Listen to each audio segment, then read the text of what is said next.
welcome to my channel. If you gain any knowledge from this video, please like, share, subscribe. Top 10 ways to maintain your investment property. I bought a property 7 years ago, and these are just a few things that I personally have experienced and went through. And please stick around for number one. Number one is the most important. Number 10, check with your state and check with your local utility companies, because they can provide a lot of free services. Through the state, I got free installation in my property a few years ago. My property was built back in 1925, so I guess at that time, installation wasn't a big thing. Also, there's a lot of programs out there that will remove old oil tanks, refrigerators, stoves. So there's a lot of free services out there that can assist you. Number 2, have a rock solid lease. My first lease was written by the lawyer who did my closing. It cost me around $300 at the time. Mind you, this is 7 years ago. And it was a rock solid lease. 3 pages, I believe. But, through my experience, at one point, I worked for a leasing company, a luxury apartment building that has around 400 units. We look at their leases, it's 30 pages. So it's very important to have a rock solid lease. You want the lease to cover the rules, the regulations. You want to go over the lease with the tenants, make sure they understand everything. From my experience, I rented to a few people with a flimsy lease or even no lease. It was a disaster. So take it from my experience, a rock solid lease is very, very important. Number 8, high-end units attract high-end people. Don't go cheap when you installing new cabinets, stove, refrigerator, because when you're charging the rent, you want that to reflect what they're receiving. My personal opinion, put in good appliances and you would have a better chance of getting good people. 7, know your state laws. Unfortunately, a lot of the bad tenants will know the laws better than the landlord. So whatever state you're in, I'm in Massachusetts, which is totally different from Arkansas or Louisiana, Florida. Just keep yourself updated on the state laws because they're constantly changing. Number 6, treat it like a business. When I got my property, a lot of family members asking me, oh, I want to move in. Oh, can I store my car there? Can I use your basement? No. So treat it like a business. It is a business. So treat it like a business. If the person doesn't have the first, last, and security, sorry. Make sure you enforce the lease. If they're late, charge them a late fee. Number 5, you want to constantly trying to stay up to date. I know in my situation, there's a lot of, in Massachusetts, and probably I'm pretty sure across the country, there's constantly new construction going on. So a lot of buildings are going to be fancier. A lot of apartments around you are going to be fancier. So just to kind of keep up, just look for stuff to do. You can always just update like a light fixture. Maybe like the locks. Instead of having the old-fashioned key, have the code. When I had to replace a stove, I went from a regular stove to like a little fancier one.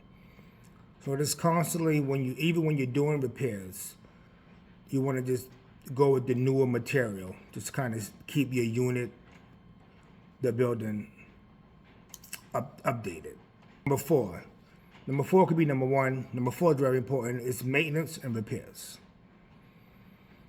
Have some money put aside for maintenance and repairs. Maybe have a dedicated credit card put aside for maintenance and repairs. What I do, every month that I get rent, I put aside a little bit of money from that rent for maintenance and repairs. I don't get a lot of calls for maintenance and repairs. I might get like 1 call every 2 months. But when you do get a call, you just want to make sure that you always have a handyman, electrician, and a plumber on standby.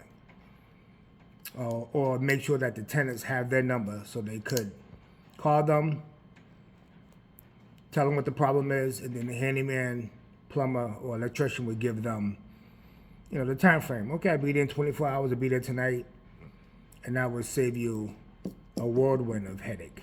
Also, to double back on the reserves, I would recommend keeping at least 6 months maintenance for repairs.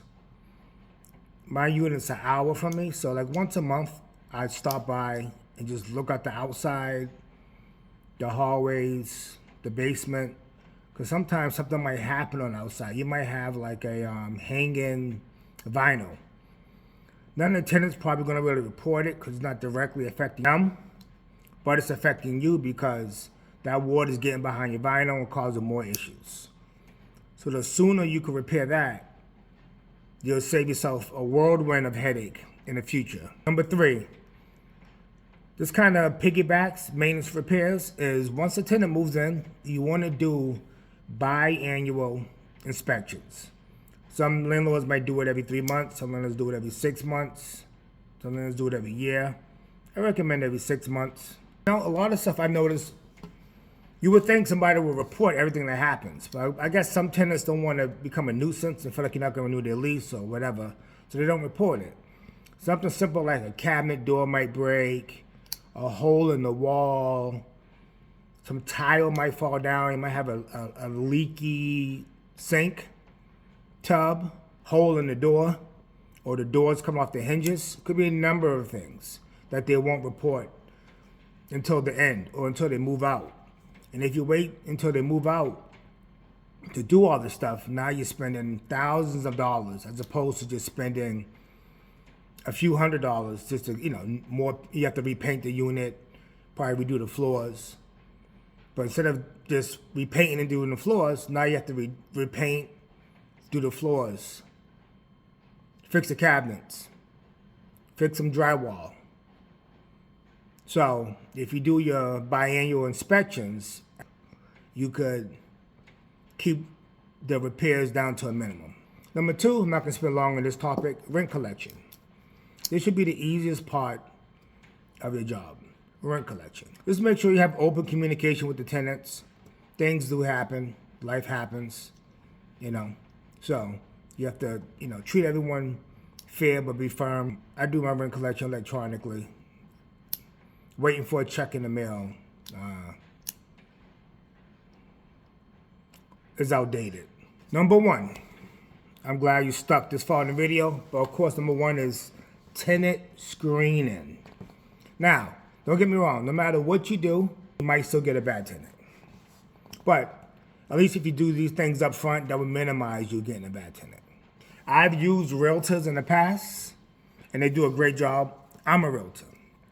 But even when I do use a realtor, I still want to meet the person. After all, it is your property. It is your property. So I still want to meet the person, even if I'm using a realtor. And that gives you a good vibe on the person. Have at least enough people that you interviewed to give you options. Don't interview 2 people and pick one. Get 5 and pick one. And also what I learned too, the tenants that you don't get, keep the information. Because in a year, if that person moves out in 2 years, you never know. You at least have a little database to go back to and people you can call to occupy the unit once they move. You want to pick the best person that fits the best criteria for your unit. And when it comes to selecting tenants, you want to go through the basics. You do a credit check. You want to make sure that they've been at their job for more than a month.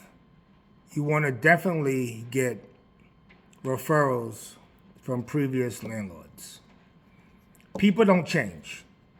So if they treated their previous apartment like crap, they're going to treat yours like crap. If they treated it excellent, you're going to most likely treat yours excellent. And when you're checking a credit, above 600 is preferred. When you're checking the income, most landlords want at least 3 times the income. So for example, If you're charging $1,000 for rent, you want to make sure they're making at least $3,000 a month. Thank you for watching.